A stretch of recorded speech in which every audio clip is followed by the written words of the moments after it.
Okay, well, Wild Ones is a national organization that's dedicated to educating people about native plants and natural landscapes. And our speaker tonight, Martie, is it Teumim? Teumim. Okay, Teumim is a founding member of the Capital Region New York chapter of Wild Ones. She has been an Albany County Master Gardener off and on since 1982. And during the past several years, she's been part of a Cornell-based team which studied the topic of climate change and created educational products on the subject. So Martie has just recently moved to a new place in Glenmont where she can start again with her native gardens. She just told me that should be fun. She's a retired high school English teacher and a software trainer. All right, I'm going to let you share your screen and get started. And I'm going to mute everybody, but you can unmute yourself. And Martie, would you prefer questions at the end or as you go? Well, if the chat is open, they can put them into the chat and then we can read them at the end. That sounds like a good plan. Okay. I'm asking if you can see my screen. Not yet. Did you hit at the bottom? I did. I shared and I opened my PowerPoint. Okay. Uh-oh. Can you hear me? Okay. I have you as a co-host. Fortunately, we have Josh here. He's our technical expert on all things. Okay, there's another share button. I clicked one and now there's another one. Better now. Okay. There we go. Okay, and I'm probably sharing my email, which is not what I meant to do, but yeah, okay, that's my email to you. Is it coming in now? Yep, it looks perfect. Oh, good. Great. Thank heavens. I'm going to mute everybody and unmute Martie. Oh, you have to unmute yourself, Martie. Martie, okay. There you go. Okay. And John Ossini, I knew a Jack Ossini that I taught when I taught at Shaker High School. Could be the same person, I don't know. Okay, so why on earth? There it is. Okay, I just wanted everything to come in. Okay, so a little more information. We just moved to Glenmont where I have a smaller house and garden. Thank heavens, because when I moved into my big house, I was much younger. And so I put gardens everywhere and it became a little bit tough to take care of. So anyway, so I'm excited for the spring and I can start with natives, not just add natives, but have an all native garden if I want. Okay, so we already talked a little bit about what Wild Ones is, and Sarah is going to send you the notes that go with this talk. So you don't really have to take notes. All of the text that's on the screen is going to be in the notes, including links. The reason she'll send them electronically is so that you'll be able to click on those links. If you go to wildones.org, even if you don't belong to Wild Ones, there's a ton of information there, including garden designs and all sorts of things. And about 4 years ago, we started our Capital Region New York seedling. So you start out as a seedling, and then as you gain members, you become a true chapter, which we are. There's a disclaimer that we always put there saying that if I mention different nurseries and that kind of thing that you can buy, where you can buy plants, it may not necessarily come from Wild Ones. It comes from me. Now, I have been a master gardener for a long time, and that's a background that I have. Now, here's just a pretty picture. Let's get ready for spring. This is a great time to start to plan. Now, I love this statement. Henry David Thoreau, every oak started out as a couple of nuts who stood their ground. And it's especially relevant to people who are planting native plants with other people maybe questioning them as to what they're doing. So why natives? Now, I know that I'm speaking to people who are experienced in this, that are part of ECOS, but I'll give a little background anyway. Douglas Tallamy, whom I'm sure you know, a professor out of the University of Delaware, he is big on native plants. And one of his statements is, we are at a critical point of losing so many species from local ecosystems that their ability to produce the oxygen, clean air, this is covering up some of what I want to see. Let's see. There. Ooh, did it go away?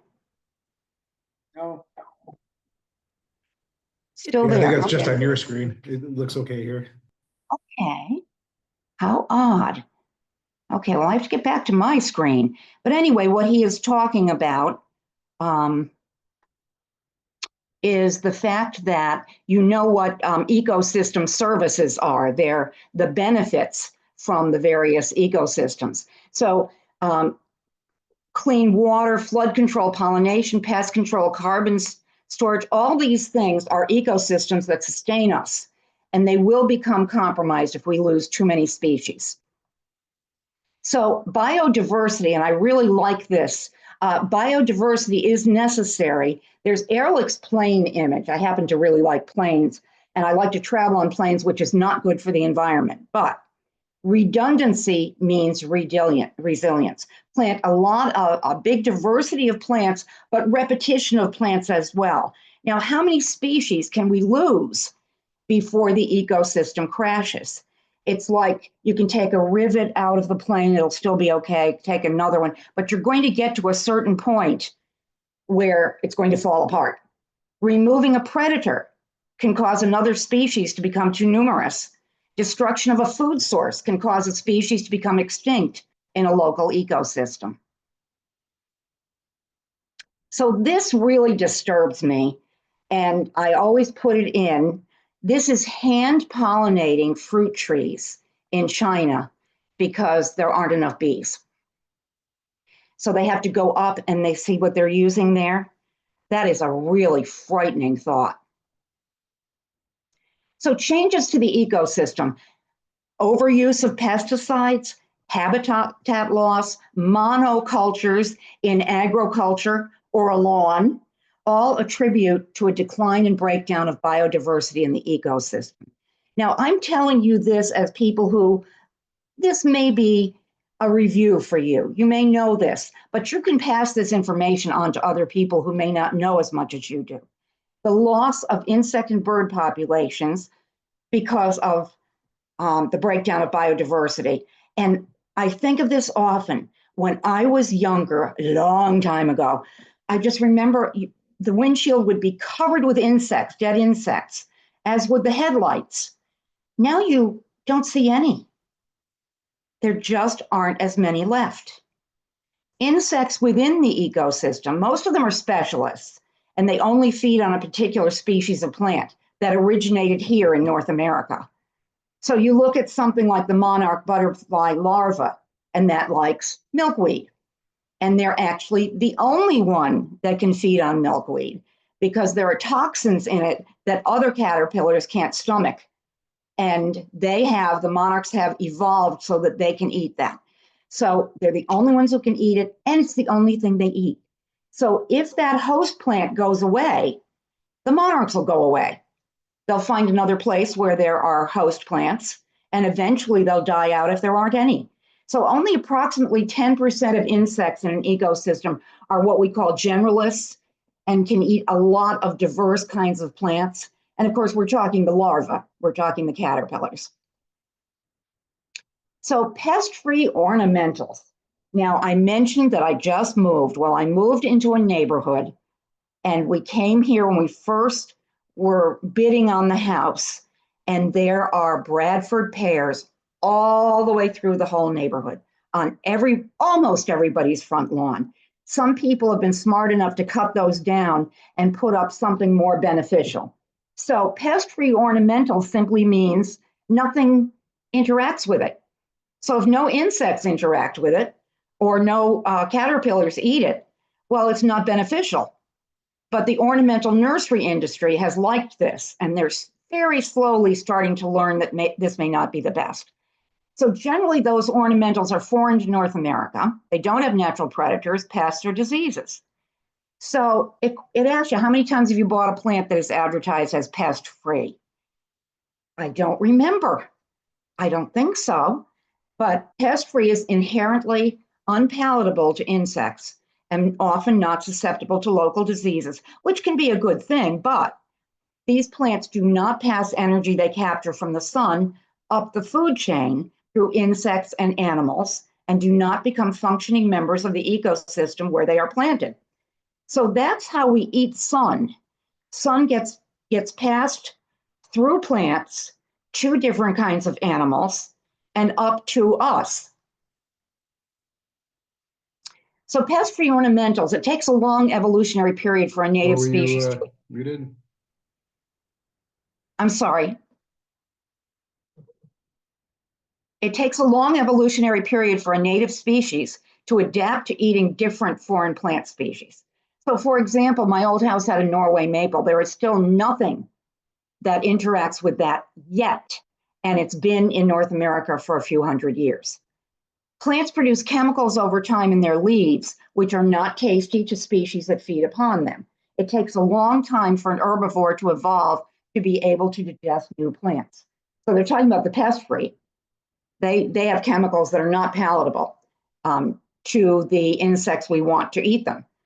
Plants are kept in check by natural enemies, insects, mammals, where they originate. So the pest-free are not susceptible to that either, to being kept in check.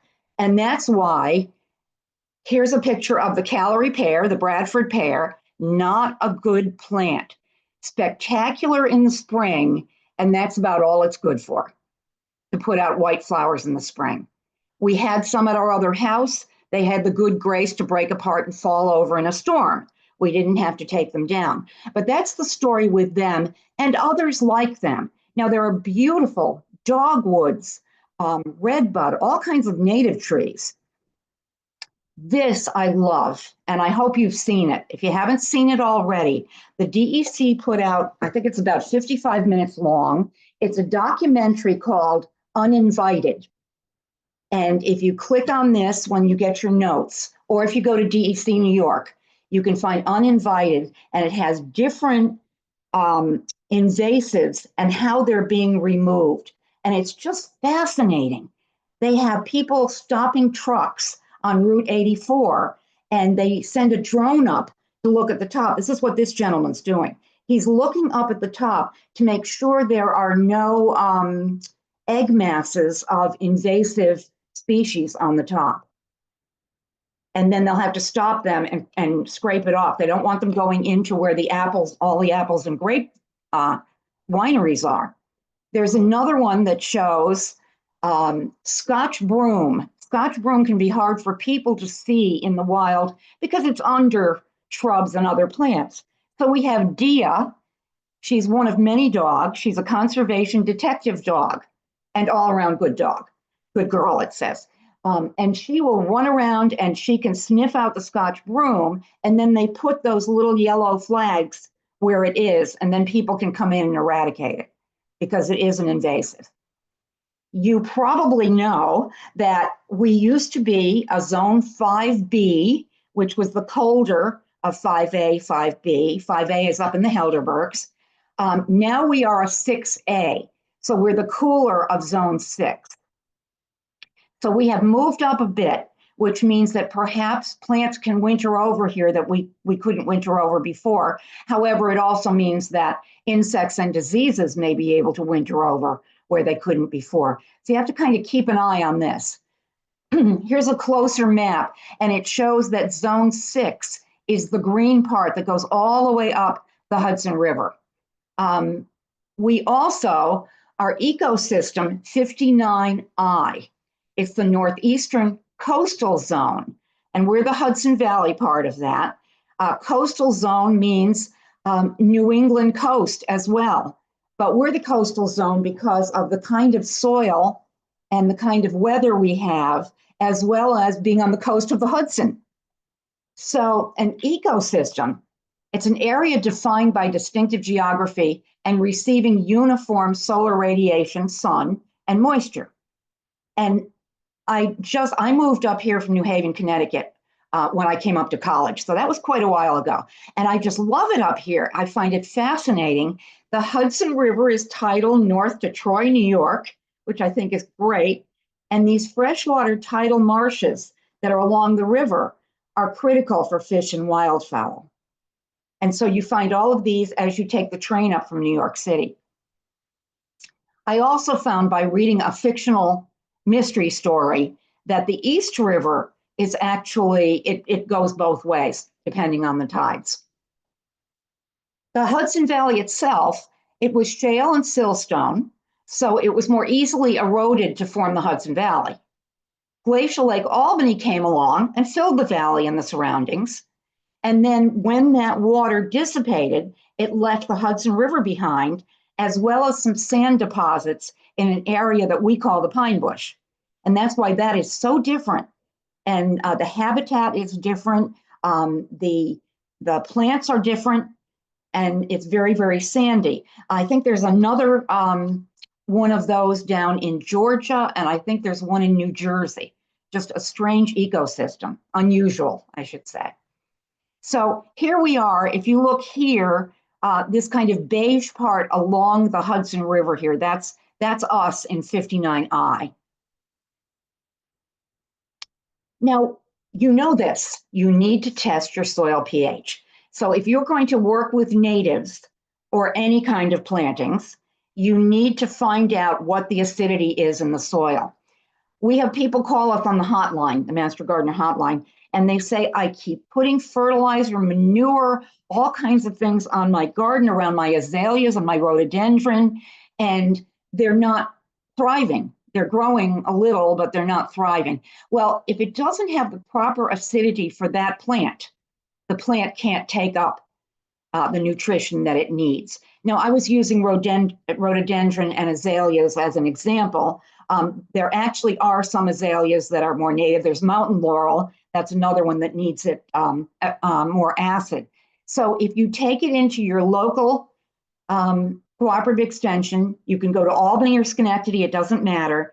You simply need to tell the person who's testing what kind of plants will you have in there, and then all kinds of other information. They will give you back information by phone with a follow-up hard copy of what the pH is and what you should use and how much of it to correct it.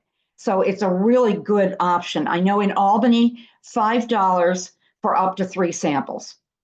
And you want to take different samples from different areas. One woman asked me at a talk last week, can we just take them from around the yard and mix them together? No, because you know that different areas of your yard could be very different. So making your native yard happen, and this is designed also for backyard gardeners, this talk. So there's no need to adopt a slash and burn policy toward the alien plants, because I'll be talking to a women's group and I know they will have irises, roses, peonies. You don't have to take those out. Only an invasive should come out. The rule of attrition is when an alien plant dies or needs replacement, replace it with a native with similar attributes, the side shape, flower color, fall color, etc. You can redesign small patches of gardens or increase the size, expand the edges of a garden, or plant a garden behind or in front of another. Also, really a good idea, trade some lawn for areas of native trees or for native gardens. Most yards can support more trees than they do. When I was in the other house, I had an island in the front yard. And what I did was every year that island got bigger by about a foot all the way around. So I kept edging it farther out and farther out. And that was a way I did that easily, and my husband didn't notice. Annuals versus perennials. Annuals, not native, generally not native to this area, generally bloom only for one season. They tend to be less expensive at the garden center because they only last a season. They need to be replanted each year, and they're generally not natives with the exception of those that reseed themselves. So for example, red columbine, Canadian columbine, is a native, but if you've had that, you notice that it dies right to the ground in the early summer, but it leaves behind seeds. So technically the mother plant is gone, but it reseeds itself. I went to do a talk at the Guilderland Town Hall last year, and they had this beautiful hedge covered with red flowers. Well, actually, it was columbines made into a hedge. So you know those are going to be gone at the beginning of the summer and something else is going to go in there. But boy, did that look amazing. The perennials, of course, rebloom each warm season for 3 or very often many, many more years. Perennials tend to be more expensive because they last more than one season, and they tend to grow more slowly than annuals and have that yearly dormant rest period. Even those that are evergreen are resting a bit in the winter. Now, descriptors used of an environment or habitat, this is good to know. If you have a hydric area, then it means it contains plenty of moisture or it's very wet. If it's mesic, we like that. It's a moderate amount of moisture. Xeric is containing little moisture, very dry. In my old yard, which was a very big yard that backed up to the woods, I had a bog area, and I used it as a bog area. One day, my husband came in and he said, I can't mow this anymore. It got too wet. And something happened to make it very wet, and it stayed wet, mostly wet most of the summer. So I planted beautiful blue flag iris. I planted a willow tree. I planted what I thought would be nice to keep it, would survive in the wet. You don't need to worry about mesic. That's wonderful. That's a moderate amount.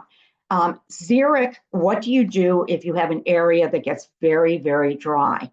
You don't plant cactus unless you really like cactus, but you can plant something that looks like this. Now notice I do have some iris and a couple of things mixed in here. This is not my garden. I wish it were, but there are natives in there as well. And that's what a xeric native garden can look like. It can take things dry. It needs to be watered very, very little. The other point of this slide is if you plant a meadow garden in the front of your house, you may or may not have pushback from the neighbors. And if you can plant something like this that looks a little bit more manicured, you can have grass paths through it so you don't need a lot of lawn. But it does look intentional, and that's very important, that it doesn't look as if you abandoned the house and just let things grow. So edging is a big deal. Edging really helps things look neater, as does mulching. Now, I put this up here. This is the Albany County connection, ccecornell.edu, Albany. The old one was ccealbany.com. And if I go to that one, because it's easier, it still forwards me to this one. If you go to gardening, which I have circled, you will find all kinds of wonderful information about gardening, including if you scroll all the way down to other resources, native flowers for gardening and landscaping. And that was put out by, I'm not sure whether it was DEC or Xerces, but look at this. Native plants for pollinators and beneficial insects for the Northeast. If you scroll down, you can see it covers New England and the Hudson Valley and all the way up to the Canadian border. If you scroll down, you see lists of plants. Acer rubrum, common name red maple, bloom, well, the bloom is inconsequential, but March to April. Life, it's a perennial. Form, it's a tree. Tells the sun, full sun to partial. Soil, wet. And then additional details. This shows you that it will support caterpillars, birds, and bees. So this is just a terrific resource, and there are connections to other resources.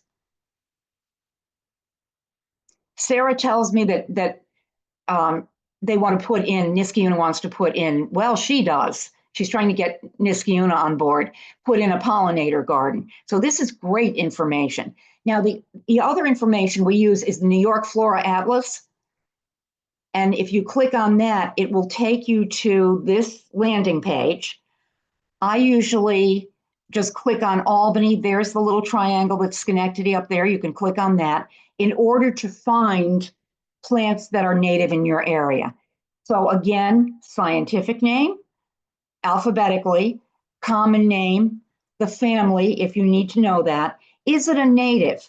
I click yes. And then if there's a photo, I can look at the photo. If you want to look at just the common name, you can click on that and it will alphabetize the common names for you. But it's pages, this is 7 pages, pages of charts of all kinds of plants. And if you click on the name of the plant, it will tell you more about it. Wonderful resource. And here's one I picked, the Actea rubra, the red baneberry, which I love. And I'll be putting, it's a shrub, I'll be putting both the white and the red at my new house. And the kids, I worked with 4th and 5th graders a few weeks ago. They were fascinated by the white baneberries because we call them doll's eyes. They look like they're white with a little black dot on it. It looks like somebody stuck doll's eyes all over the shrub. So anyway, Flora Atlas, it was originally out of Florida. They did the original ones in Florida, and then a New York one was created. Here's another native plant finder, part of the National Wildlife Federation. Now, just to show you some pretty pictures, it's that time of year. So natives for sunny areas, you might pick black-eyed Susan, bee balm. This is the native Monarda fistulosa, the native bee balm, which is a beautiful kind of lavender color. Butterfly milkweed, Asclepias tuberosa. I have people ask about butterfly weed. That's not what it's called. Butterfly bush, excuse me. Butterfly bush is really beautiful. It has those purple flowers, and it's not great for butterflies. But people will say to me, oh, but there are butterflies all over it. I see them all the time. They're not getting what they need in terms of nectar. It's like putting out a big candy dish and saying, oh, my kids are eating fine. They're all over that candy all the time. Purple coneflower is another one. Goldenrods. Don't forget the goldenrod is not ragweed. The first time I saw it in a garden was down at the New York Botanical Garden. They had it in a garden and it was beautiful. So goldenrod. Blazing star, which is Liatris. Shady areas. You can really make a beautiful shady garden with natives. Bleeding heart, foam flower, lungwort, white turtlehead. Love white turtlehead. It likes it wet. The lungwort, by the way, wort, of course, W-O-R-T means medicinal. It kind of makes the name sound icky, but it just means medicinal. Now, this is in my old garden, not terribly neat looking, but I have May apple back there, which I left behind.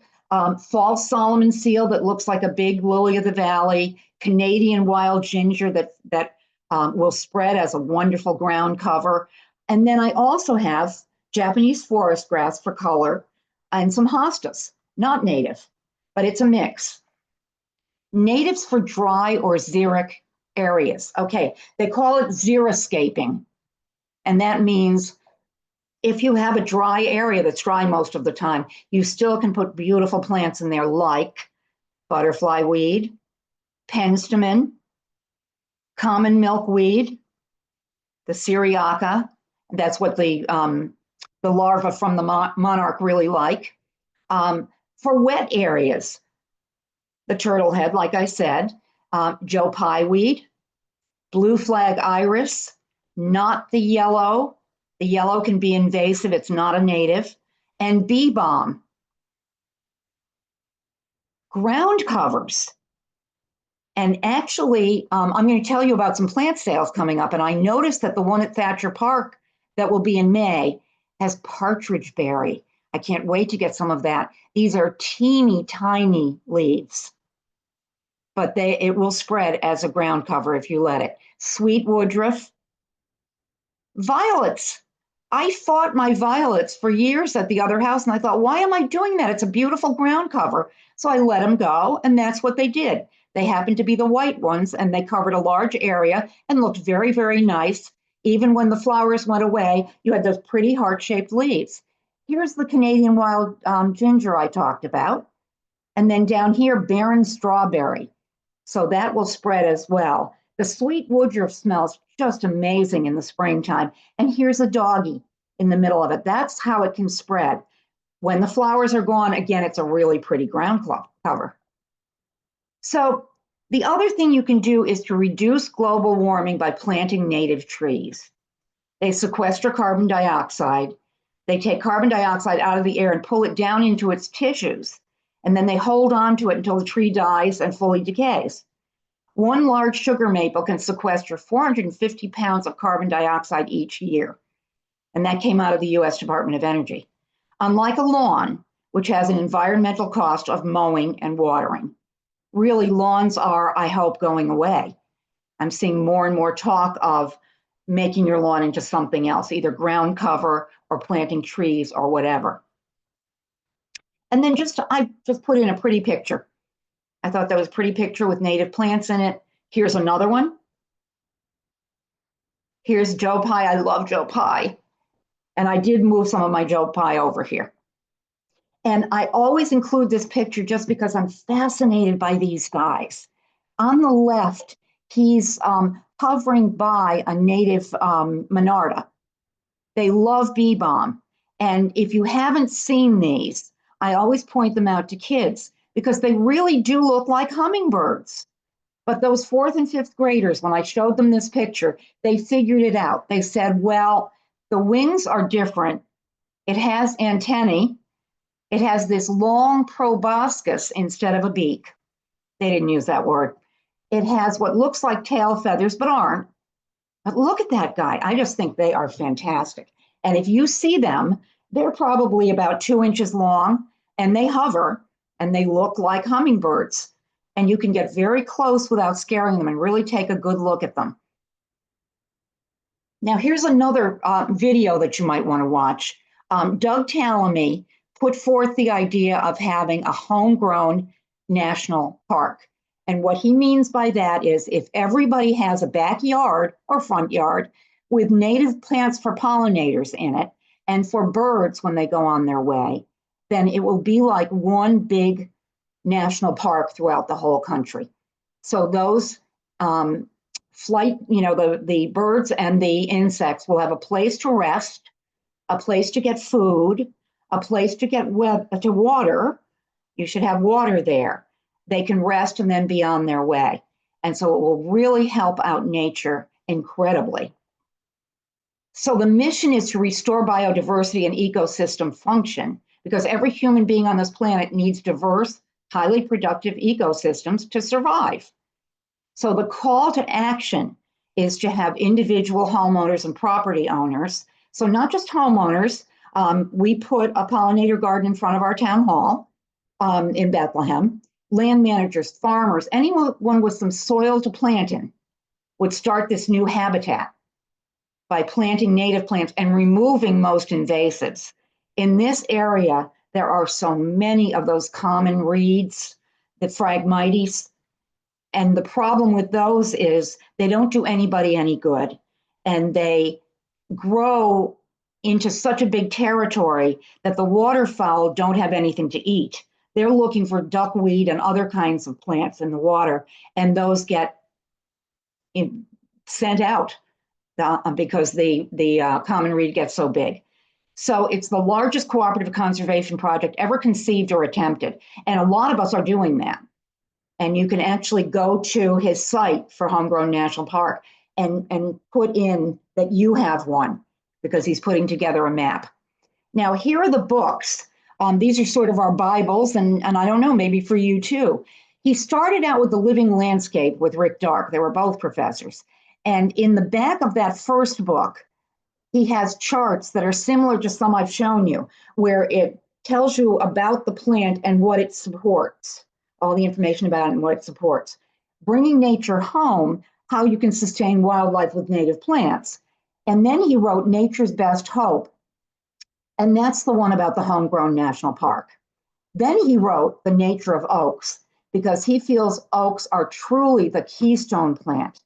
A white oak will support over 100 kinds of caterpillars. And you know that in the spring, birds don't want seed. They want yummy, fatty, proteiny caterpillars to feed their young, and they need a lot of those each day. So the oaks, you'll find a lot of different kinds of larvae, caterpillars on those oaks. Now, I don't know what the name of his new one is. He's got a new one that's going to come out. Very, very prolific writer. So here's another. This is again how you go to Wild Ones. And our whole mission is connecting people and native plants for a healthy planet. Sounds a lot like your mission. And then if you go to the front page, there are actually garden designs. We're doing one for the Capital Region. Didn't mean to go that far. We're doing one for the Capital Region. And that hasn't come out yet, but you'll find others. This is just a sample of one of them. So you look at that map, that design, and it gives you a list of the plants and information about that. So it's great. It can give you ideas to go by.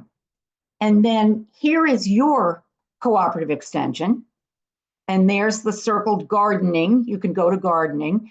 I'm sure you know that the cooperative extension does a lot more than gardening, health and wellness, nutrition for seniors, parenting, all kinds of things. So you can click on this and just look around and see what's going on there.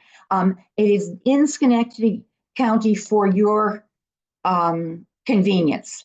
So if you'd rather go to Albany County because you're closer to that or something, it doesn't matter. It's just they're set up for your convenience in almost every county. But here's how you contact them. That will be in your notes. You can actually send Schenectady mailbox at cornell.edu. You can actually send pictures of something, ask them what kind of plant it is, what kind of disease or insect it is. That's what they're there for. And I tell people, the master gardeners, our whole charge is to answer your questions. We are to educate the public. And there's nothing more boring than being on the hotline and getting no calls, because that's all we do. We do some soil tests for people. We look things up. We answer the phones. That's our job. And then there's a Schenectady plant sale in Central Park, Friday, May 9th from 1 to 6, Saturday, May 10th, 10 to 2. Knowing plant sales, I would get there at 1 on Friday. If you want to get anything, it'll be in your notes. The Thatcher Park Native Plant Sale. We've been getting ready for that. I'm one of the plant waterers. We have seedlings up at the Nature Center. And as I said, one of them is that partridge berry, that wonderful ground cover. We have tons of different things, ferns and perennials and small shrubs. It's going to be Saturday, May 17th at the Overlook, where you go in and park and there's a stone wall there. Last year, I got there at 11:30 for my shift and everything was sold out. So people are hungry for natives. And if you want natives, you should get there early. Then the next one, the Albany County Master Gardeners have a garden education fair. That's on Saturday, May 31st, 10 to 2. Again, I would get there early. We have native and perennial plants, as well as tools, garden and compost tours, soil clinic, family activities. We bring in some farm animals. This year, no annuals, vegetables, or herbs will be available. It's all natives and perennials. So hope to see you in May.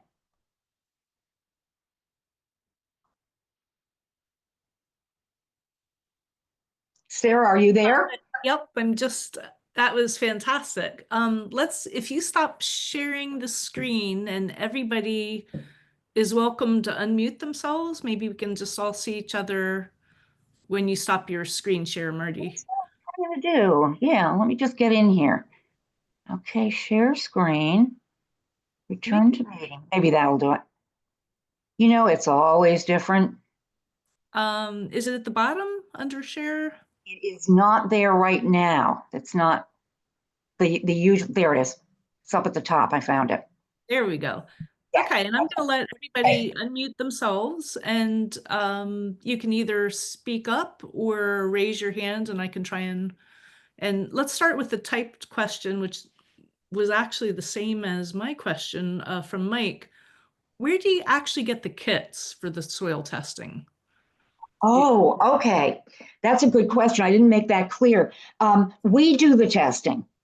So what you do, if you go online, and I know we have it on ours at the Albany Master Gardens, it tells you how to take a soil test. And it's good if you're going to take a test in a garden that you use an area maybe a foot in diameter, and take a little bit of soil from that. Don't move around the yard and do it, but do that. And then I usually put it in a pie plate. I save pie plates, put it in that so I can make sure it dries. We don't want to be testing the water. Then you take it to your cooperative extension. Believe me, we are highly trained in this. Every now and then they'll put out jars of soil and you have to do a soil test and see if you get it right. So it's hard to do it yourself. You can buy home test kits, but you're really better off having it tested professionally. And then you will get the answer and what to do about it. Okay, If- so as the Yeah. container, you can use whatever you have at home. You don't have to go somewhere and get the kit and then. No, not at all. And then you just take it up. So you want to take the soil up. And what you do is you dry it out if it isn't dry already. And then you can put it in a plastic bag, a little plastic bag, and take it up. We use about a teaspoonful of it, but we really want, maybe a half a cup or a cup of soil to play around with. Excellent. Okay, Robert? Yes, I have two questions. One is about clover. You didn't mention that. Is it? I have a small piece of property, a small house in Schenectady, and I've been trying. I read something about forest gardening, a notion about putting plants together that can require little maintenance and support each other, companion planting. So that's one question is about that. But related to that, I have a lot of clover, white clover on the front lawn, and some white clover, but the larger leafed pink clover in the backyard. And it does seem to, the bees, particularly early in the season, tend to be supported by it. But is it a native plant, and is it a good ground cover? Well, that's kind of iffy. It isn't necessarily a native plant, but it grows well here and it doesn't tend to do any harm. And there's a whole thing, there are pros and cons about this now. There's something called no mow May, where you don't mow your lawn, you let the dandelions and the clover and everything grow to support bees and other insects. The con to that is then very often people mow it. And what they're doing is they're mowing, the insects may have decided to live down in there. And now you're going to mow it. And so what they're suggesting is that you either leave it and don't mow it, just let it all be clover and don't mow it, or you set aside an area of your yard and let it go to clover and don't mow it. It's the mowing that's the problem, that people think they're doing a great service by leaving it up in the spring, and it is doing a service, but then they mow it all down, and that can do damage. Plus, they're saying, people who are fanatic about their lawn might have to use chemicals to get rid of those things even after they mow it. So it's, there are kind of two schools of opinion here, and you have to decide for yourself. Yeah, with forest gardening, just the other question, is there a good reference or something for that about companion planting or ways of putting plants together that will support each other better? We may have something. We have a ton of fact sheets. I would try. Now, I gave you the information about the cooperative extension. I gave you how to get online with them in Albany, and you also have Schenectady. You have Angie Tompkins, who is the Master Gardener Coordinator there. And so I would try either one of those places. And what we do, if people ask a question like that by phone or by email, we will answer the question and send them fact sheets. We have fact sheets out of Cornell, that's our land grant college, for everything. And so companion planting is one of them. And I know it is for vegetables especially. Okay. Ah. Did I see another hand? Nancy, did you have a question? I was wondering about milkweed again. I was wondering now, I have, I think, three kinds in my yard. This big standard milkweed. I have a swamp milkweed, and I have the orange flowering butterfly weed.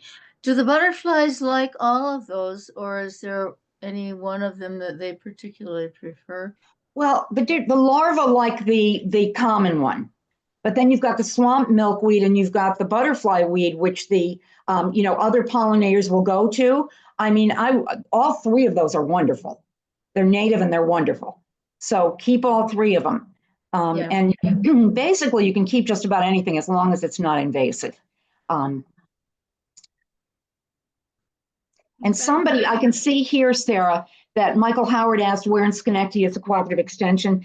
It's going to be in your notes, but it's 107 Knott Terrace, Suite 301. So if you go to 107 Knott Terrace, that's where it is. If you call them, I'm sure they can give you directions. Okay, is that in the same building where Schaefer Heights is? Well, I have to tell you, I haven't been there personally. It's I the have met corner- Schenectady. It's the corner of Union Street and Knott Terrace. It's the Oh, big good. building. Okay.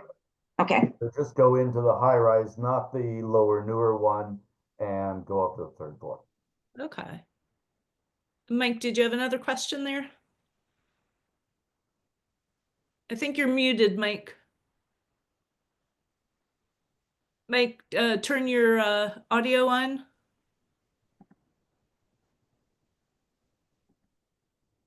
Can you hear me now? Yep, Yeah. we hear you now. Okay. I have a lot of creeping Charlie in the backyard, and I'm wondering if that's considered an invasive plant, or, I mean, it looks pretty when it's blooming, but Yeah. it continues to spread and spread and spread. Well, you can rip some of it out and keep it in line.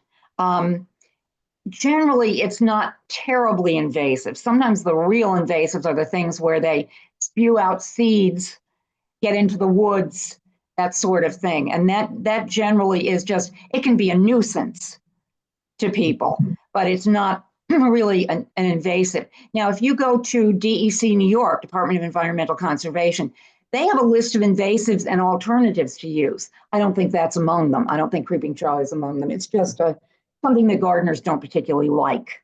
But yeah. Okay. And I do see Margie. Hi, Margie. John, did you want to ask your question, or I can ask it for you? It was John was asking how about using moss as a ground cover, and because they're trying to replace most of their lawn with trees and moss. I'll tell you, under my Norway maple, moss showed up and I went with it. And it's amazing how many kinds of moss there are. And I thought I didn't have any over at the new place. And now I looked in the back and I do. And moss is beautiful. And there's a place called mossacres.com that sells moss, but you can also see pretty pictures of what people have done with moss. The idea of a moss yard with trees, I think that's heaven. It has to have trees, Mhm. because if it gets sun, it dies. I tried. It was doing great, and the trees got cut down, and that was the end of that. Oh, yeah. Now, there are actually a few mosses that don't mind the sun, but a lot of them really like this to be in shade. Oh, that's too bad. Maybe And of one course, other what? exception to that is if it's on the north side of your house or your building or your. Oh, if it's on your house, you probably don't want that. Yeah, Oh, no, I agree. I mean on the ground, but if the building itself, if it's on the north side, then or the fence, some kind of structure that provides the shade beside a tree. Well, I actually bought a blender from somebody's yard sale to use just to mix up moss, because you can put moss in there with some buttermilk, and then you can actually spray it on boulders and stuff to make them moss covered. Or on like if you have an old wooden chair, you could make that moss covered. So there are all kinds of wonderful things you can do with it. A lot of people think it's a nuisance. I think it's just walking on it is like walking on a soft carpet. Sounds Marty, I put a couple of questions in your chat. Okay. Oh, okay. Now the spongy moths used to be called, you know what I mean. Gypsy. Gypsy moths, and they decided that was a non-PC word. And so there's spongy moss, but they're the same thing. And I don't know if there are any native trees that are not palatable to those guys. But what you need to do is call the cooperative extension and ask. That's something I don't know. And of course, I know you're going to have to, it's the larva you worry about climbing up the tree. So, you know, as in many past days, people put strips of tape around it, sticky tape around it, so they get caught in that before they can go up in the tree. I haven't seen any this year. Have you? I haven't. Okay. But anyway, that's something that if you think you have a problem with that, call the cooperative extension. They have a nice fact sheet on everything you should do. Darwin, did you have the question, or Darwin was asking the best suggestions for eliminating buckthorn from plant and shrub beds? Well, a lot of the time we just recommend mechanical means. You know, just chop it down, get rid of it. Sometimes that's all you can do. We're very reluctant, although we do sometimes, but we're very reluctant to recommend pesticides now. And we go by New York State DEC recommendations only, and they keep disappearing. I mean, they keep taking more and more things out of use for residential gardeners.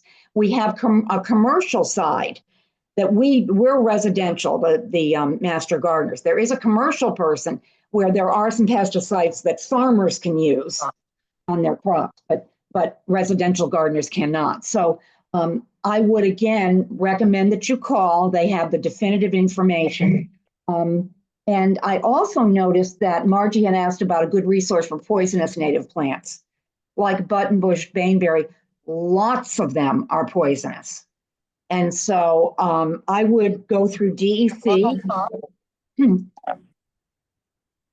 I would go through DEC and call cooperative extension about that. And I have to tell you, those 4th and 5th graders I worked with, I'd mention a native plant and they'd say, "Can you eat it?" That would be their, finally the teacher had to say, "Okay, you can't ask that.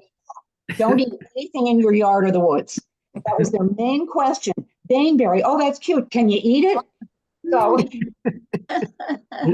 So we just said, no, you know, an adult can tell you if it's a berry or a mushroom that's okay to eat, you know, because you've got blueberries, you've got black caps, you've got raspberries and stuff, but you don't want the kids just going and, especially these 4th and 5th graders, they would eat anything. So you have to be very careful. So the list of poison plants, yes, a lot of them are poisonous. A lot of them can harm you a lot, and then there's some that can kill you. Any other questions? Well, Comments? I want to ask John Assini. John, did you go to Shaker High School? No, I Okay. didn't, but I do have a relative, Jack. Yes. Oh, okay, Jack, I think. He's a distant cousin. Okay, I think Jack was my student when he was in 9th grade. Okay. Well, I will tell him because I do speak to him every now and then. Oh, you should say something. Yes. Yeah. 9th grade English teacher. I might have been Miss Blakesley back then. I don't know. Or Mrs. Teumim. But anyway, yeah, I saw I remember all these students. It's just a wonderful thing to, you know, remember them and run into them sometimes. So, okay. Well, if there are any other questions or comments, otherwise, I'm thinking people have let me know if they want me to email them these fantastic notes. The other possibility, Josh, would we be able just to put that on the website and people download it from that, do you think? Or is it easier for me just to email them? Yeah, we can put them on the website, and figure out a place where it makes sense to stick them. But we absolutely can. Okay, I'll email them to the people that already let me know, and otherwise anybody else can go to the website because Marty did put together very excellent notes. And this, we have been putting these recordings up on YouTube as well. Right. It take a little bit, but yeah, they will all eventually be there. Yep. So, and Jillian's been pretty quick about it. They're usually up in, 2 or 3 days. They're up there if you want to watch the recording or send it to anybody else. This was just excellent, Marty, and Oh, thank you.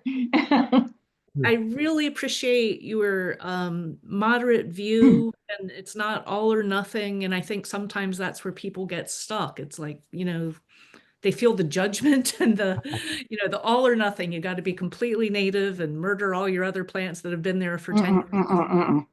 So I appreciate you can do something, and something's in the right direction. Okay.